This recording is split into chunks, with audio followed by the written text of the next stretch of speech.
Well, I'm Archie Emerson. I'm here in Atlanta, Georgia. My office is NID Emerson, and my office opened in 2018. I service the Southwest Atlanta, all the way back towards the Alabama line.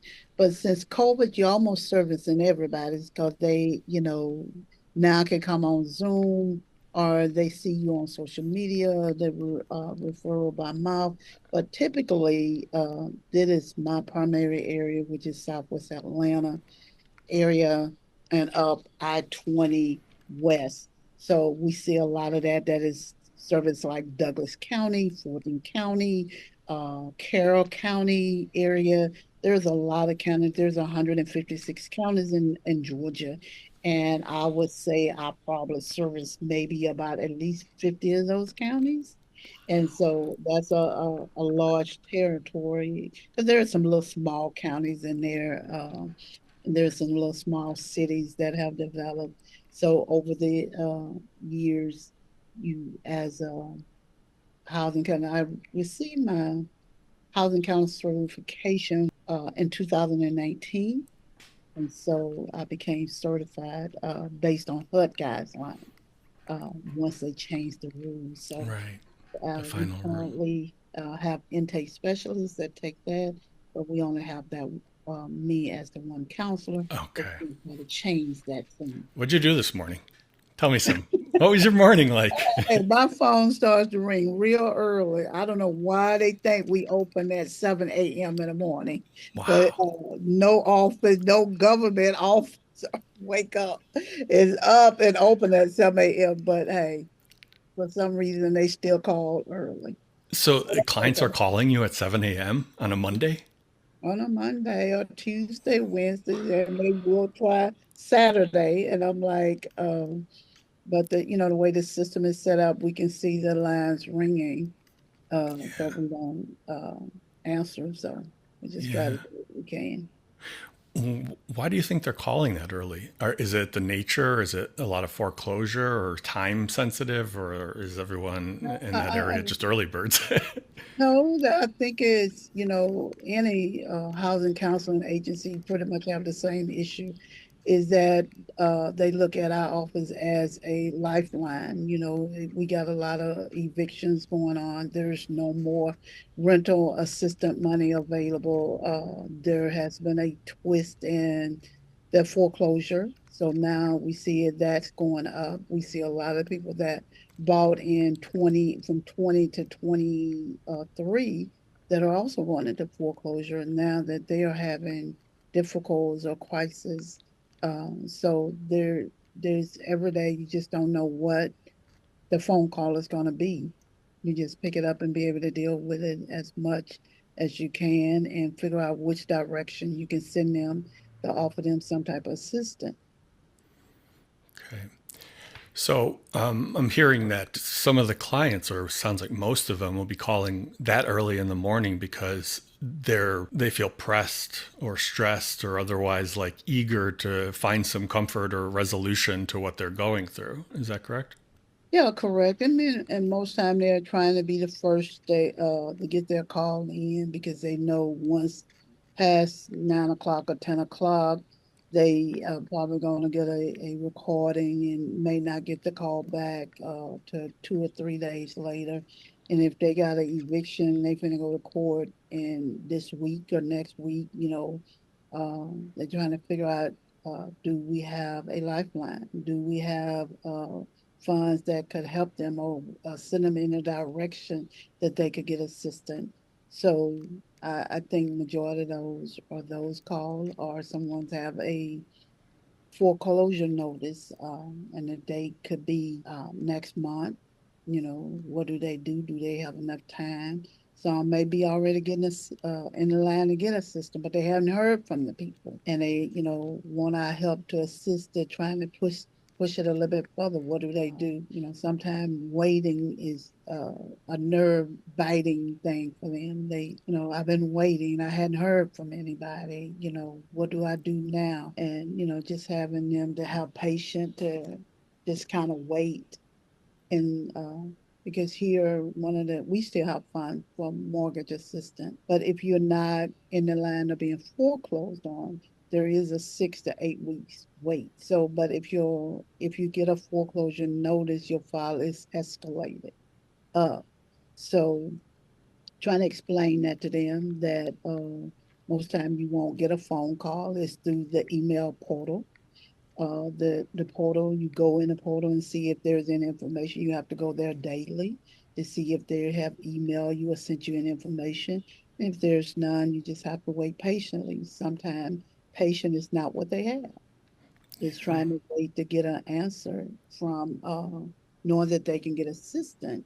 And when is that assistance? Because some are asking for utility assistance along with mortgage assistance. So if their utilities are about to get cut off, they trying to see, well, can I get it now, rather than later, so that it won't get turned off. Wow. Okay.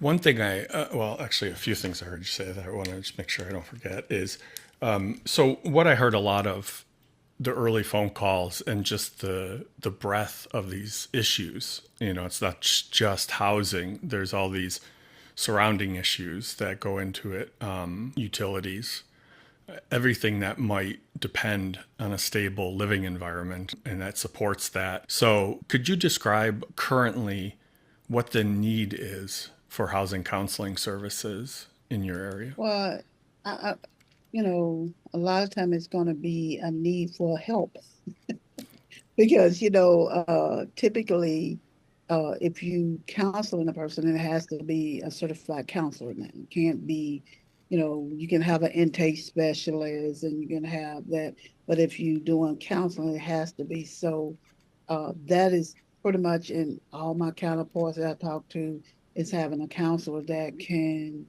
the volume. My office over the last couple of years may have seen, 300 to 500 people, but it's only, three people that work at it, and I'm the only counselor here. So that means that can be bombarded. That could be a lot. That could be stressful. So even if you get a new counselor coming in, to tell them, to be mentally prepared for the different conversations, the being patient with the people, having them become reality check, that you may have to sell, you may have to move. What do you go from here, or how do you do, you may need to get a roommate, you may need to find another job. All of those go into that. So it's just that being a licensed counselor, running an agency, having them to understand that you must do certain things because we are in more of a landlord state here in Georgia.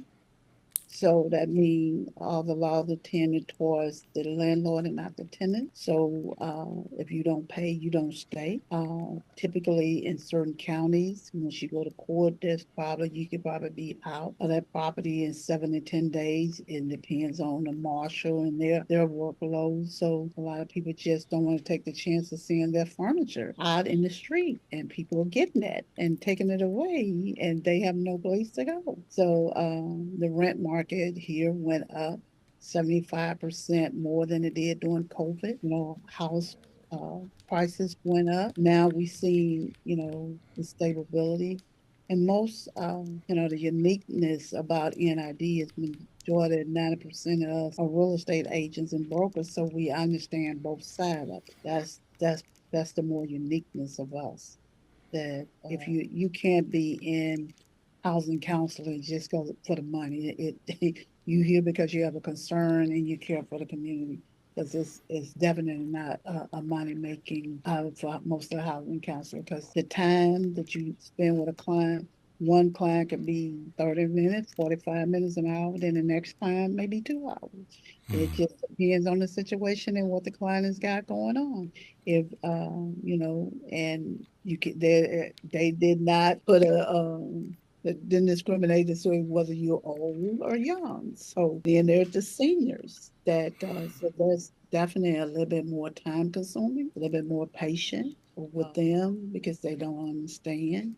What do they do? They may have to do a reverse mortgage, may have to move to a high rise, but getting them to have that understanding of why they need to move They don't want to move from where they are. They used to being there. They've been there 30 years. They've been there, but now they don't have the income to sustain where they used to live. They can't maintain the property anymore. And I wish society was safe, but unfortunate to tell a senior to bring someone in and live, that may not be the right choice, depending on Right. the age and things. So, you know, you have to look at it and make sure that you're providing the right information, the right resources. NID, we don't have any money to give out, so we have to partner with other agencies.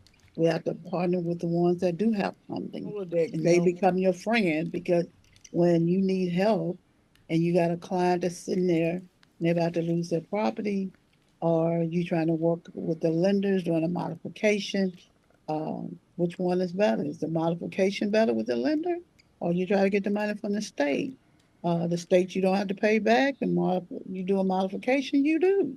It's never forgiven. But if the bank is not willing to wait, then they may have to take the modification. Okay. But Wow. it's a lot of choices, and you have to look at it. If the modification is going to increase their mortgage payment, is it going to be beneficial? Because the lender doesn't look at what we look at.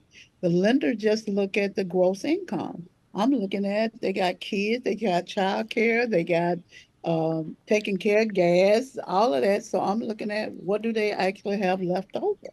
Can they Yeah. financially afford the new payment? It becomes very difficult, but you have to make sure that you looking at all the obstacles before you have to make a rational decision. And you have to just provide all the options and educate them on each one and allow them to make a rational decision. Sounds tireless. I mean, there's just, constant concern, constant. There's always a need, it sounds like, to fill, whether it's referring out the client to another service provider or taking care of something yourself. And I think you hinted at it a little bit, but how does that wear on your mental health, your counselor's mental health?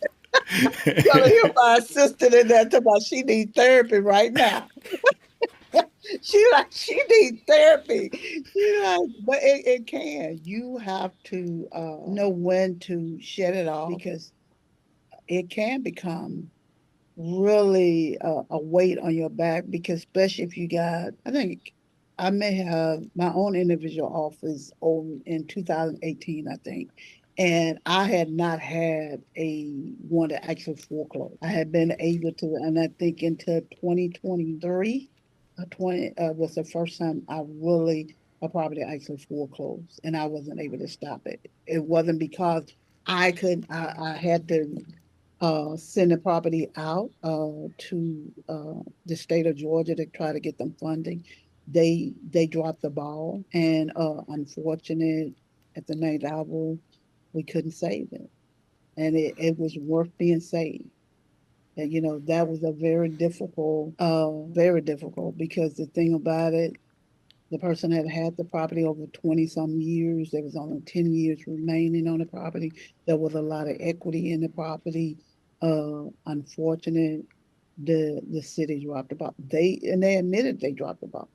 They they had they too have a volume of people, and right now they've outsourced to get help to assist them since that happened. But you know, is that's at the end of the day, that's our job to make sure they don't lose their property. We can keep them in there. That's the key. It's different from an apartment because one can go fine. It's not their place. They don't own it. They only, you pay to live in a space. That's it. But Mm-hmm. so you can go and find another space to rent. But when you lose a house, which is part of building your wealth, part of your investment, then that's a loss. Yeah. Now Yeah. you So, have to start over. right, right. And so I'm glad you brought that up because one of the things that's unique about NID is, especially as time goes on after COVID, is it's not a virtual counseling agency. While we offer Zoom or phone or that kind of stuff, our branch office managers are rooted in the neighborhoods that they serve. Can you talk a little bit about your relationship to the neighborhood, your connection to the area you serve, and because you said a lot about like really feeling people maintaining their homes and what that means. So can you just talk a little bit about where you're at and the connection you have to that particular place? Well, I think that for me, I was already a advocate for our community before becoming an NID housing counselor because I had this little, when got into real estate, it was about helping my community. It wasn't about making a dollar or any of that nature. I just wanted to be able to sell a little real estate to help finance with my husband at the time. When I figured out that if someone did not have the right agent, they could lead them in the wrong direction. And so as time came on, and then in 2008, when I realized how much I may have done for the community, when my client said, you put us in this house and you said you would be here for us. So I was actually before I even knew about NID, was doing it for my own client. I was talking to the lender. I had some people that had bought property that had flood insurance that did not know how to talk to FEMA. So then guess who they called? They called me to be the middleman to be able to talk to FEMA. And because So I had so already created this little third party authorization. I didn't even know what I was doing. I just so created even before you became a before I even housing counselor, this is as a real estate was a real agent estate of the people, you would continue happened back in, providing yeah, it services. was in 2018. Remember, I didn't come part of NID until 2000. I think I started with Miss Cassie maybe in 2017 or something of that nature.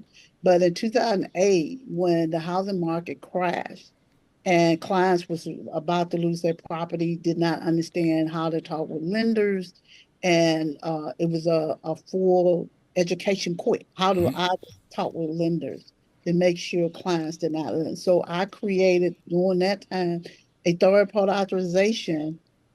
Get asking the lender, they were signing, I was sending to the lender that I will be able to speak with them on their behalf, to help them understand what was going on, and I was just helping my client, my old client that had I sold homes to keep them. And during that time, none of them lost their property. And they were just helping them look at the numbers, could they afford the numbers. I was just winging it, because I didn't want them to. I had made that commitment to them before. So here they was coming to ask me, say, you said that you would be here, and I had to live up to what I said. Yes. Yeah. So it was about trying to help them save their property, keep it, and so they did. We talked, and I talked with the lenders. I talked with FEMA when the 100-year flood happened in Georgia, to help the clients understand what they needed to do, how they can go stay in the hotel, how they can, because they didn't understand none of that. That it had never ever happened in Georgia in the last 100 years. And all of a sudden, guess what? What they say, 100 years didn't come, but the flood did. So it was about how do we help them? And unfortunately, in our community, it's lack of education that why a lot of us lose homes. So, and I just came up with the thing, if I had a client, there's certain programs that I would not utilize because I'll tell them quickly, it's not designed for you. It's not, when the interest only came on, I would not sell interest only because it was not created for low to moderate income families. And I explained to them and said, you can find another agent. I just won't do it because I know at the end, lease purchase, I won't do it for certain low to moderate income families because you only have to miss one payment, you're going to lose the property. So you So had these instincts and desire to protect the community members and their housing needs long before you became a HUD housing counselor. yes, I honestly didn't even know counseling existed. I Okay. think Mr. Lawrence Batiste might have been like in 2000. 14 or 15, somewhere he did like an event, and I don't even know who reached out to me and asked me would I come to help as an intake person. And it was a large event, and I went and I assisted. And then I honestly, I had a client that I sent to them, one of the person that was a counselor during that time. And the client that I sent to them, it did not work out. They say that person didn't call them back. It didn't, it wasn't good. Because at this point I had found out who NID was, and I'm like, well, maybe they could do better than I'm doing. I thought I don't know enough.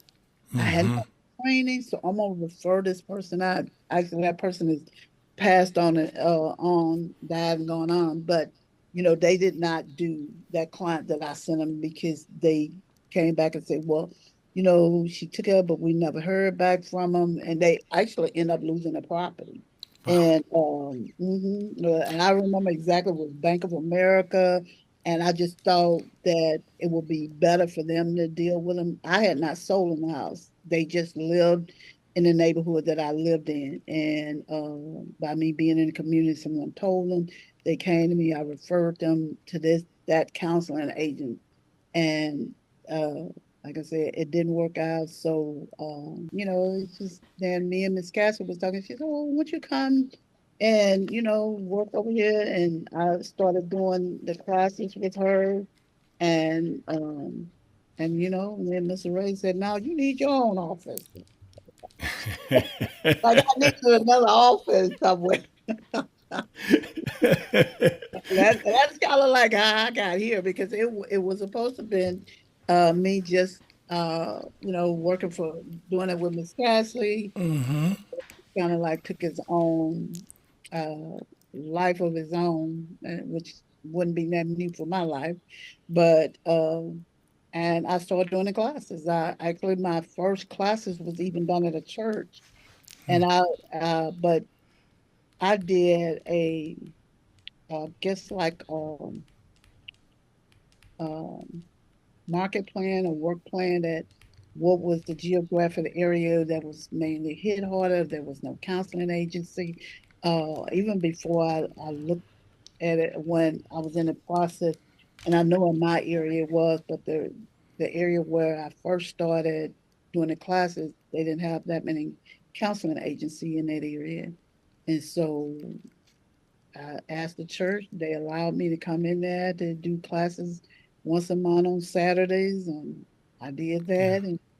And but you know, it is such much of a need, and that's one thing that I ask most time in the classes. I ask them, "Have you ever heard of housing counseling?" And 90% of the classes say no. They never knew they existed. People that have mortgages didn't know they existed. They see the 800 number on the thing, but they don't really understand it, or they're too afraid to call it. They like, well, I don't have any money. They have no idea that we're there to help them. We don't care about the lender. Our concern is more about them than the lender. And we're to help them understand what the lender is even saying, to bring it down to their term, so that they can understand what is good or bad. You know, probably one of the saddest one I probably had was like an NFL player that by the time he bought it to me, it had already foreclosed, but he had got so many misinformation. He thought that once a property foreclosed, that if he had tenants in there, they had rights and they could get, not in this state. Once it forecloses, gone. There's no redemption period, sir. So, but it was gone, and he had been, it was like, all the money he had made over the years, and he had bought this house, and it was his last thing that he had left. And now he had lost that, and we had to try to find a shelter, housing that he could go to. You hear that a lot about professional athletes and their money being mismanaged and then really coming down to one asset or one thing left. Especially with the NFL, where you get these traumatic brain injuries that might ruin the rest of your life and things. I mean, it's not surprising, but it's never stops being troubling. Excuse me. So I wanted to, with nonprofits in general, the turnover rate's very high, and I think you talked a lot about the lack of resources and funding, with the need being so great, and the burnout, the mental health toll, the low pay, the hours, the stress of the clients. There's a lot of reasons why nonprofits have a lot of turnover. But I heard you say that you got into it by working with Miss Cassie and Mr. Batiste. And it's interesting to me because one of the unique qualities of NID, and it ties into Mr. Carlisle's work, is it's become an institution that's been stable and around for decades now. Right. So it's interesting to hear you coming to NID through a current branch office manager. How important is that with, there's turnover in nonprofits, there's come and go. How important it is that NID has this stable institution presence in your experience? I think it's really truly important because anybody that you bring on, if you are real with them, and I'm going to be real with anyone that comes and say, well, like, don't get in it if it's for the money. If you want to make a difference in the community, you want to make a change, then, but because you may make some money today, but that's in real estate already. So that's why I say this, why it's maybe unique because we already understand it. Well, in the real estate industry, you may make a ton of money the first 6 months and not a dime the next 6 months. It Mm-hmm. just depends on what's going on, and the real estate is up and down. I've been in the real estate 30 plus years, and I've seen the market, go down twice. And where we were making 5,000 a month, then now you're making 500 a month or none at all. Mm. So, and it's the same thing, but it's just a little bit different here. Um, it's not with real estate, you working on a commission. You kind of know you got to sit there, there could be a closing, there could not be a closing. Here you have to look at the finance, and if the government do one thing, your check could be put on hold, or funding for the year could be short. It's so much different. So that's why one has to be willing. Housing council is not meant for everybody, but a lot, sometimes agents and brokers say, well, I'm going to get into it because I can get clients. But I can tell you, I would say maybe 2% of the client that came, I may have uh, been able to get them into a house. The And you were majority. providing free housing counseling even before. So, I don't even know if it's 2%. I could say that I've helped them also because you have to get them three lists, and then you educating them to make a choice. Who do they want? Who do they feel comfortable with working with? And in order, and I have to do that. Any agency, Mr. Lawrence and Miss Cassie, very much so know that if we want other agents to send us their clients so that we can educate them so they can take them out to show property, what to show them. We're not after their client. We need to help you educate them so when they go back out, they understand that when you close on them, 90% of agents leave once they close on the deal.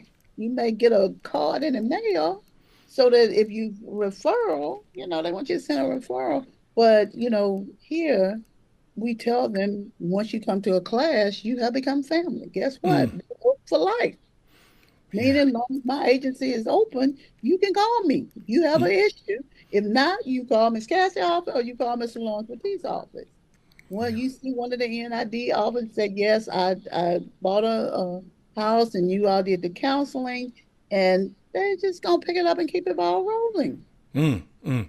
That's how Yeah. I preach it to Like right at this moment today on August, was it 13th, 12th, August 12th, 2024. What is a pressing issue facing your community in regard to housing today?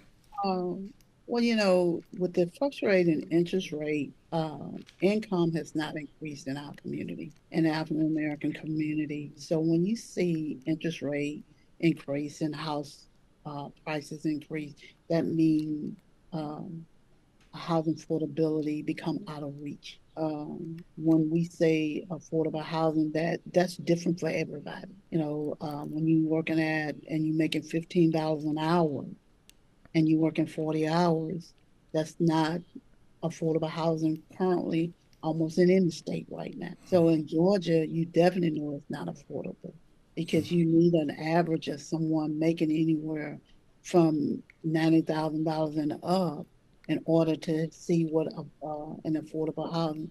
Affordable housing used to range anywhere from 180 to maybe 250 before COVID. Now affordable housing is in that price range of 280 and up. We do see some a little bit now. The market has tried to change over the last month because interest rate, I noticed over the last 30 days, dropped a half a point. So that made it a little bit better. Homes are staying on the market a little bit longer because people just thought they couldn't buy. They came up with different reasons they couldn't buy. We still have credit as an issue in our community. We think that 600 is a good score, 620, that's a D. And educating our community that you must join the 700 Club if you choose to go journey to home ownership. They have special programs. Some of the special programs require you to be at least have a credit score of 660 or 640. So in order to do that, you have to be willing to pay your bills on time. So Or, that's what I was going to ask. You're answering it now, but so how does your office approach this current problem? Like how do you use NID services and HUD housing counseling services in a situation where inflation and interest rates are rising, but the income's not matching it? So you got that problem. So how do you address those issues now with clients that come in and can't afford? that's that reality check, that you have to be from your income where you are by yourself would not allow you to afford a home. If you're looking for a 3 bedroom, 2 bath house and you want to live in a certain area and the home start at $300,000 and you only make $50,000, I'm sorry, it's not going to work. If you have a car note, it's definitely not going to work. So that's where I say, now, are you willing to partner with someone? Are you willing to buy a home with a sister, with a brother, or whatever? Maybe now, rather than buying 1,800 square feet, you may be able to get 3,600 square feet, and you can get a split bedroom plan. You on that side, they on that side, until things may change. But at least now you have bought home ownership. You're beginning to build financial wealth. You have to stay there 1 year. And then now that you can finance and take that person's name off the deed, and then they are allowed to buy another home. So, we're showing them that there are still ways to do this. It's just, are you willing? That's Are you fantastic. Wow, that's so good. Earlier on, you said that your path to becoming a certified branch office manager uh, took on a life of its own. Then he said, which isn't unusual for me. I mean, how has it not been unusual that your life's taken? some things I'll say, okay, I'm just going to go help. Somebody said, well, Archie, will you come and help? And then the next thing I know that well, can you be the lead person? I'm like, I just came to help. But even my real estate life, when I took my real estate license, honestly, I just wanted to sell maybe one house every other month to bring in some income because I wanted to be a stay-home mom, but I knew that we needed the additional income. So, my first house that I sold was to some teachers at my son's school. So one led to five, five led to 10. Then it just took a life of its own. And Hmm, I'm like, okay. So but so that's why I say it's it's not unusual for you. not usual, but because um anything that I do, I'm gonna always give 110%. It I'm gonna, sounds like to be able to be that responsive and flexible to life circumstances, I would imagine it would take faith in something. Or, I mean, how do you sustain yourself by when you're taking a step into the unknown? Well, the thing about it, I look at it like this here, that uh I would not I would not be there if it was not in the plan that God had for me. That's the only reason I'm there in the first place, because there's a plan that He had, and He directed me in that direction. That's the same thing. I'm not sure if you're aware, I'm currently the president for the Empire Board. But when I got on the ladder, I had no intention of being the president. And it there it again. It just so happened because there was other people in line, and there were Mm-hmm. different things that happened that all of a sudden, guess what? You're president-elect. That's Oh, amazing. Of course, I was secretly hoping you'd say, I got married on a whim and it took on a life of its own. But this is perfect because, what I heard in your examples is they all involve service. oh, yeah. So all of the moments that take on a life of their own, uh, Absolutely. and that faith that keeps you going, they were all in capacities as a servant, providing for others.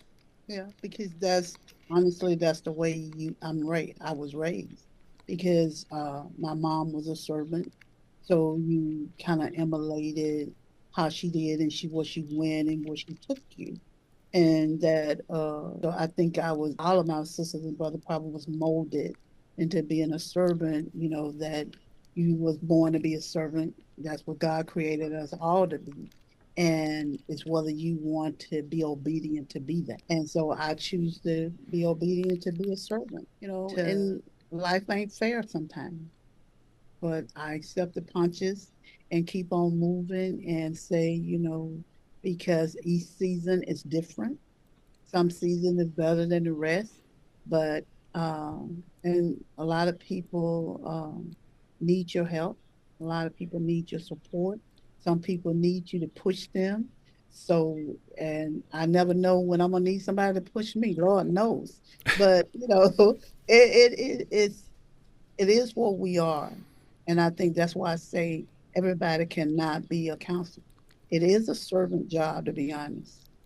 It is truly that, because when someone come to talk to you, it's easy to say, well, you could just sell your house and be gone, but that's not what we should be doing. If they want to keep their house, our job is to try to navigate and figure out how can we help them keep it and make it sustainable. Make sure that they can pay it even when I'm not there, that it's not a burden on them. And if we can, we have to try to figure out to explain to them how is there going to, because even with the elderly, you know, it, you got to have some patience, are the one that say not educated enough, what we call it, their intellect is not there. So not, you don't want to call anybody stupid. You just, they don't know. They're not stupid. They don't have the education to know. No one has taught them. So that's our job, to Yeah. teach them, so that when you're not wrong, what I tell most clients, when I remember I say we're family, and I say if somebody walk up to you, I done taught you. So if someone say just sign here, you can quickly say Auntie said no. So if no, Auntie said no, I'm not signing there. Let me call her to see if these documents are legitimate. And so so they pass it on to somebody else. It's, teaching their kids about financial literacy, that you should have some savings in the bank. Mm-hmm. You should, if you have kids, if they're working, they should be saving 75% and spending 25%. They don't have no light, gas, and water. So why are they spending their whole check?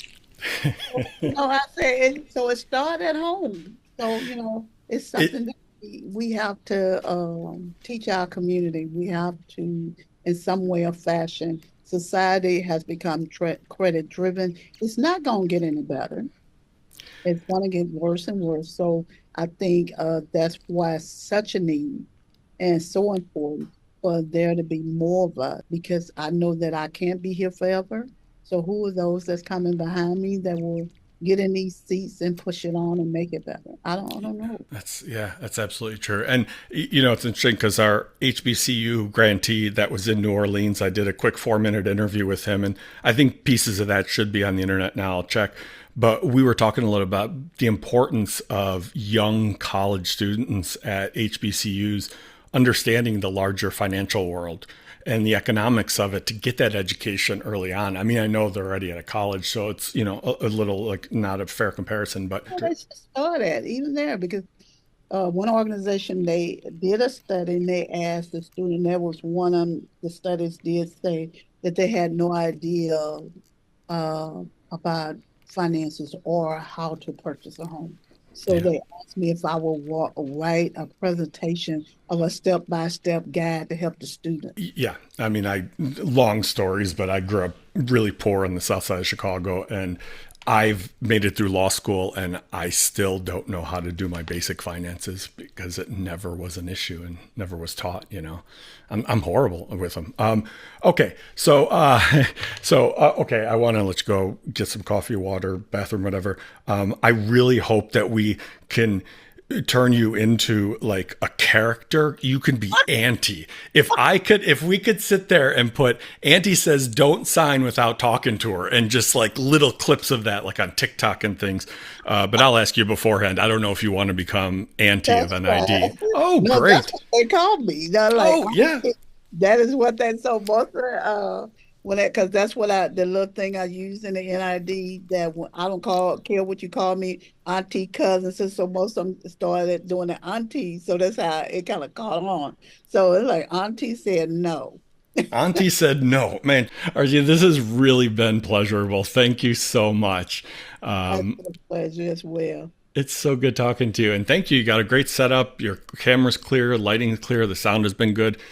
Well, it's been a pleasure to be as well. So you have an amazing day. Enjoy. I'm gonna run do my next appointment so I can try to get off for the day sometime another here. Yes, yes. Thank you so much. And yeah, I thank you so much. I appreciate it. Have Oh, a well, great you have a evening. great day. Uh, Look, there was so much we else we would have been talking about. We didn't even get to the veterans, Lord oh Jesus. no. Well, that's why I can't wait till this starts like becoming more because then, this could be a daily thing with people just having quick chats. But Yep. okay, you get some rest before the 5 minutes until you see a client. But we'll talk again very soon. Thank you so Okay, you much. have a good one. Thanks. You too.